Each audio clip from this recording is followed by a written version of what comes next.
Hey guys, what's up? Zax here. Today we are here with the Monaco Grand Prix on F1 2013 career mode. Today I decided not to do a live commentary. This is a post commentary after I've recorded the gameplay, so let me know what you think, whether you enjoy it more or less. I don't really mind, but you know, just let me know in the comment down below, because I was sort of getting a little bit bored of doing the live commentary, so I was sort of thinking this might be a better way of doing it. But let me know, as I said, down in the comment section down below. So yes, so over the last couple of days I sort of have had to mix around my schedule a little bit, because I really didn't have the sort of time to record a proper career mode. So I decided to upload the co-op career yesterday, because I had that already uploaded, just I had it privated. I didn't know when I was going to upload it, so I decided just to unprivate that for yesterday, just to make sure I still got out a video. But hopefully I can upload a video today and tomorrow. So tomorrow will be the Canadian Grand Prix, I think, so that should be exciting. Hopefully you enjoy that one as well. And you can see here Hamilton and that lot are really pulling away now, and I was trying to catch up to Hamilton here, and I don't really know what happened there. I don't know whether I just tapped the back of Hamilton and sort of just took him into sort of pushed him into the wall, and then once again Hamilton's being very aggressive with his maneuvers, and he looks like he's trying to get the maneuver, and look at that, I'm trying get the position on Hamilton there, but there wasn't enough space, so I had to sort of go to the escape road, and there we go. That's pretty much where my race ended, as I thought, well, my front wing's gone, I'm now just hitting all of the walls, and I've now got not a very good chance of winning this race. And that was unfortunate. I thought I might have a chance if I could keep with them, but unfortunately there I lost 2 seconds in one corner, and that's just sort of the spiral effect of Monaco. Once you get one bit of contact, you go down and down the order. So anyway, so yeah, I'm sorry about not uploading a career mode yesterday, but as I said, I will upload 2 in a row now, and I'm going to try my best to try and do these highlight videos most entertaining as possible. And yeah, so also one bit of F1 news I want to update on, because obviously that's what I normally do in these videos, is that Esteban Gutierrez has signed for Sauber for 2014 to partner Adrian Sutil. So I think that's a pretty decent lineup. You've got Sutil with the experience and Gutierrez with the sort of the youthful talent that's coming through the junior categories. Obviously Esteban Gutierrez, GP3 champion a couple of years ago. He was lightning fast to take that championship, and also took some very good victories in GP2. So you know, don't underestimate him in the second year of the Formula 1. I reckon he can do very well. And also that means Sorokin is now the test driver. Now moving on to lap 4, we get a safety car for the first time in F1 2013 career mode, at least I think. And I was actually surprised, because I didn't really expect it to come out. I mean, it hadn't came out, I think, at all. So I was really shocked to see the safety car deployed thing come up at the top of your screen. And now I was thinking, do I pit lap 4? I decided not to, but what I decided to do was pit on lap 5, because I wanted to make sure I had the tyres at the end of the race. None of the AI pitted. I thought this was my only chance at winning this race, was to do something a little bit different. I come into the pits, they put on those prime tyres, obviously the soft tyres here in Monaco, and the super soft tyres, so these will be the harder compound of tyres. So I will come out in about, I think, 12th, 13th, 14th position, so I'm just outside the points, and I've pitted, so that's pretty much a perfect situation for me, as I can now fight my way through the field and hopefully pick up some points, making sure I don't cross the yellow line here, and make sure I don't get a penalty or come out in 13th behind Perez. Now here's the restart. I was a bit annoyed here, because Perez and that lot weren't bunching up. They were leaving a good amount of car lengths between each other, which was a bit annoying for me, because I wanted to be on the attack straight away and have loads of cars to overtake. But Perez was the only car in front of me straight away, so I had to really try and find a way past him. Going through turn 1, putting it into the standard fuel mixture. Don't want to be running in the lean fuel mixture at all. I think I flick it up to fast somewhere around this lap as well, because I then realised I've got to be in fast fuel mixture, otherwise I'm not going to be able to catch the guys in front. And obviously when the leaders come into the pit, I need to have the fast fuel mixture to make sure that I had gained as much seconds as possible. So through here into the hairpin, an optimistic lunge down the inside, had a little bit of contact with Bottas.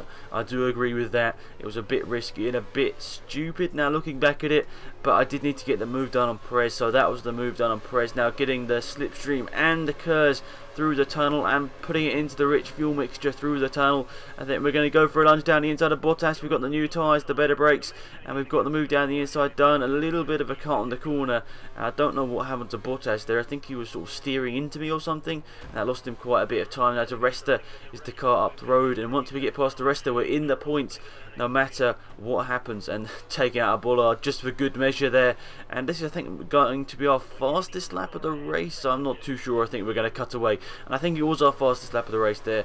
But now we're on to lap 8, and we're going to be flicking. I think this could be our fastest lap of the race. Yes, it is. We're going another fast lap there at 16.7. I know it's not a very fast lap whatsoever, but it was good for me. It was good at the time, and I think it was like one of the fastest laps of the race at that time.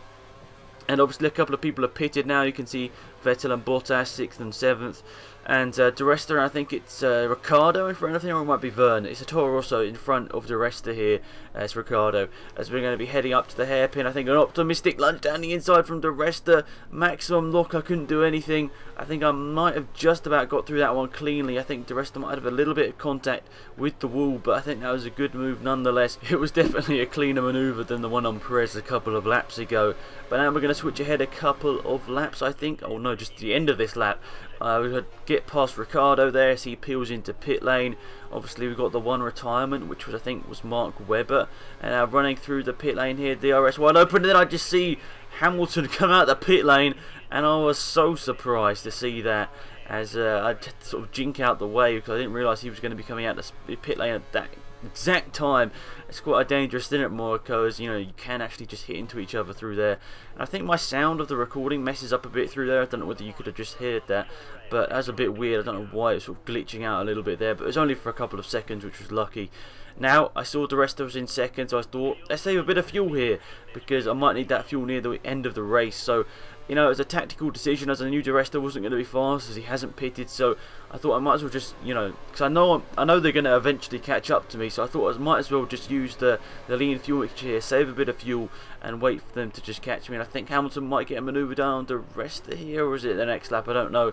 But I know Di Resta definitely gets overtaken soon. He gets overtaken before he pits, which is a bit unfortunate for me. And yeah, Di Resta's pulled into the pits there, and or is he pulled into the pits? I'm not even too sure. I'm getting mixed up here, but I think Di Resta's still in third here.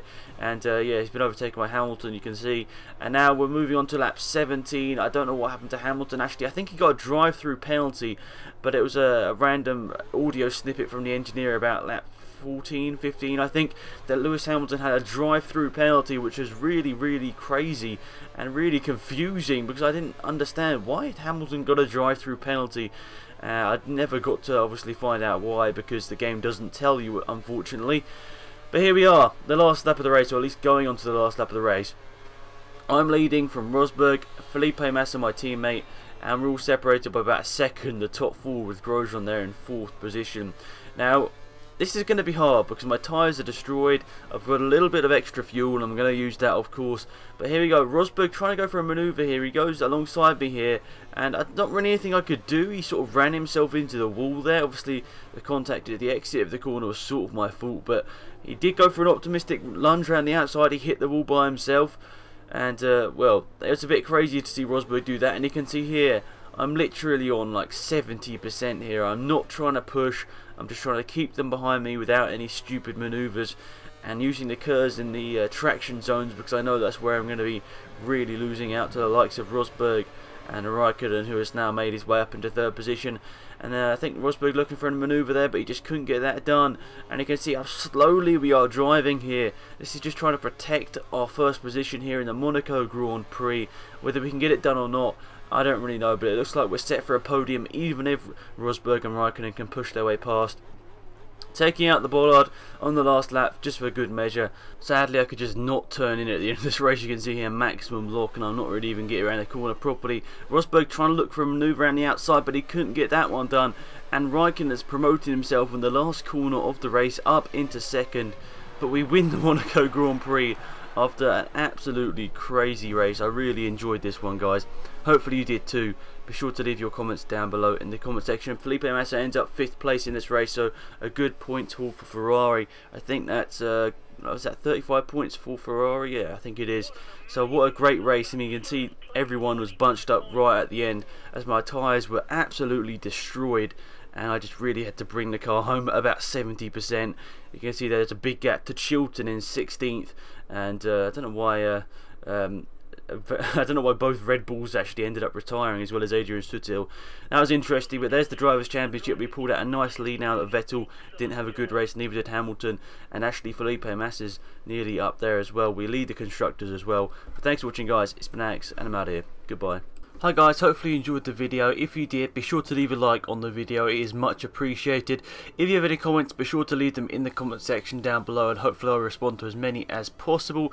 If you want to check out GT Omega, there is also a link down in the description. Also some sales on recently, as it is Christmas time, so if you want to grab a bargain there, it might be one down in the description. But anyway, hopefully you enjoyed the video. I appreciate you watching. It's been Alex, and I'm out of here. Goodbye.